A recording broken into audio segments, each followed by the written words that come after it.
Assalamualaikum warahmatullahi wabarakatuh. Kami dari kelompok 4 akan menjelaskan materi yang berjudul memahami pengertian pengumpulan Al-Quran. Materi pertama akan dijelaskan oleh Cindy Buhari.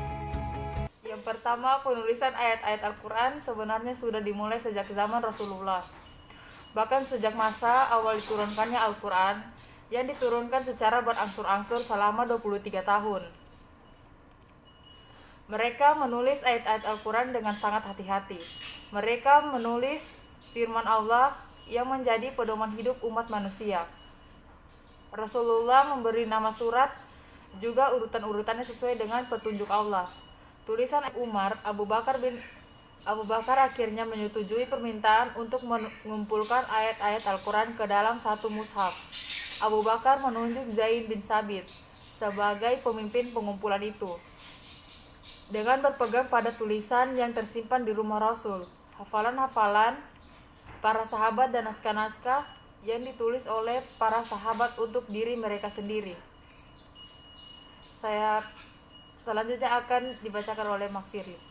Silakan.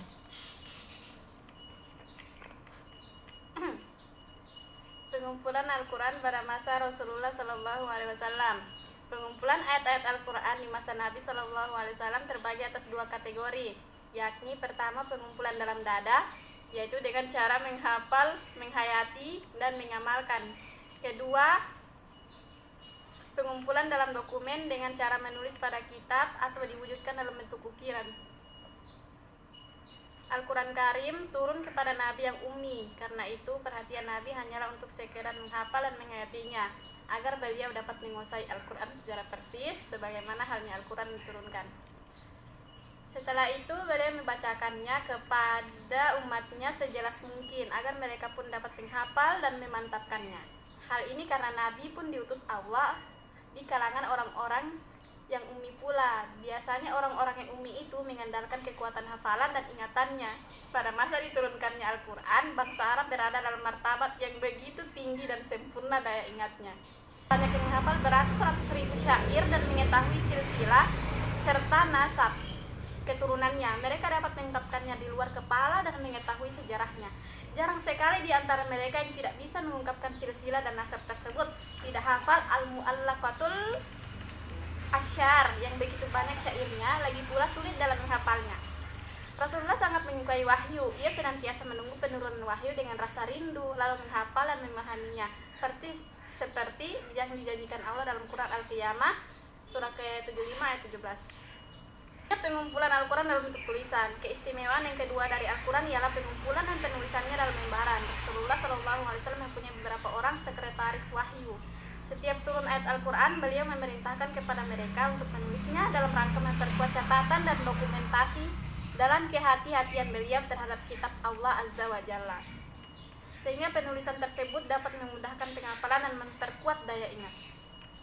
Upaya pelestarian Al-Quran pada masa Nabi Muhammad SAW dilakukan oleh Rasulullah sendiri. Setiap kali beliau menerima wahyu dari Allah, setelah beliau secara langsung mengingat dan menghafalnya, beliau menyampaikannya kepada para sahabatnya.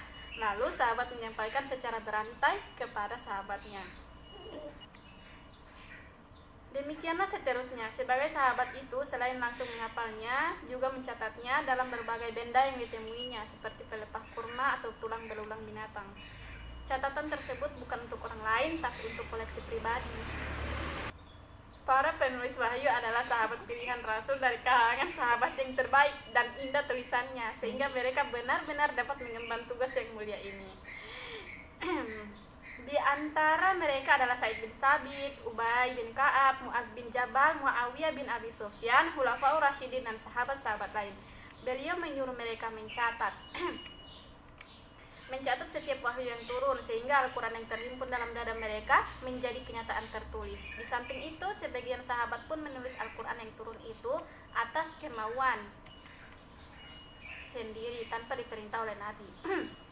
Mereka menuliskannya pada pelepah korma, lempengan batu, kulit atau daun kayu, pelana, potongan tulang binatang, dan sebagainya. Pengumpulan Al-Quran pada masa Abu Bakar.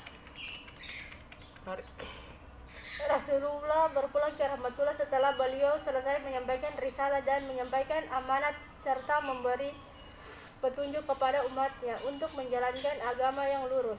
Abu Bakar menjalankan urusan Islam sesudah Rasulullah.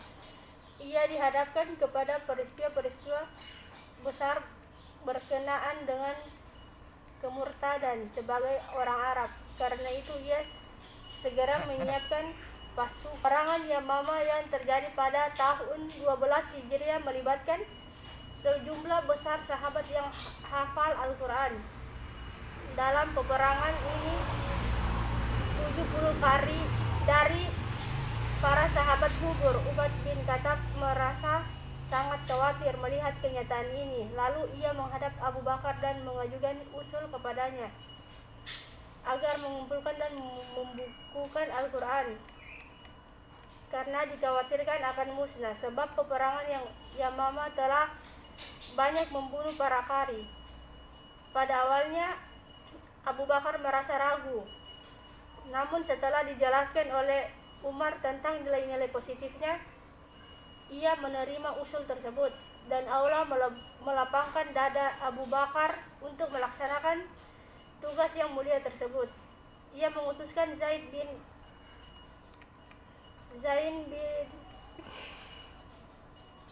Sabit dan menyuruh agar segera menangani dan mengumpulkan Al-Quran dalam satu mushaf. Mula-mula Zaid pun merasa ragu, kemudian ia pun dilapangkan Allah sebagaimana halnya Allah melapangkan dada Abu Bakar dan Umar. Quran pada masa Utsman bin Affan.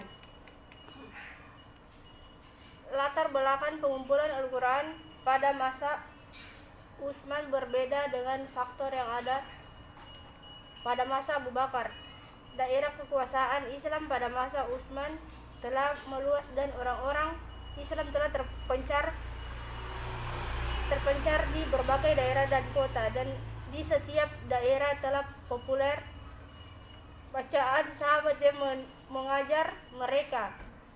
Penduduk Sam membaca Al-Quran mengikuti bacaan Ubay ibnu Ka'ab.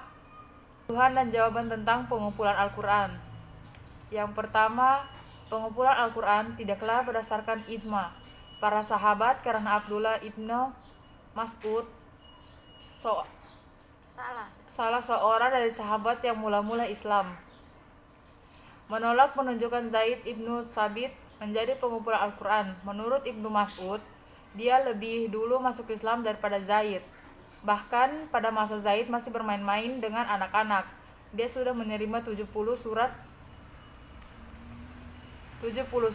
dari Rasulullah.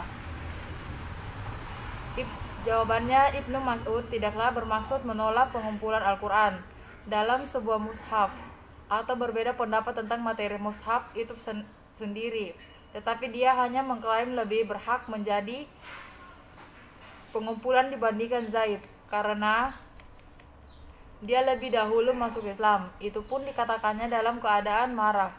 Setelah kemarahan reda, dia mengakui tempatnya pemilihan Zaid untuk tugas tersebut. Bahkan dia menyesal dan malu.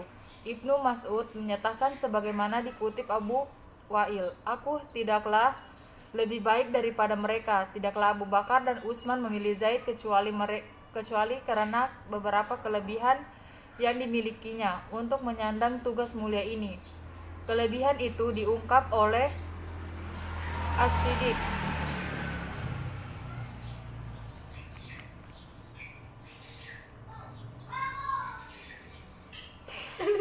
Goblok kalian. As-Siddiq mana gila itu. Oleh As-Siddiq sendiri kepada Zaid, "Anda seorang pemuda yang cerdas. Kami percaya kepada Anda dan dulu Anda adalah penulis wahyu yang ditunjuk Rasulullah." As-Siddiq menyebutkan 4 sifat yang harus dimiliki oleh orang yang melaksanakan tugas mulia. Yang pertama, pemuda yang tentu saja memiliki sifat kuat, sabar dan tekun.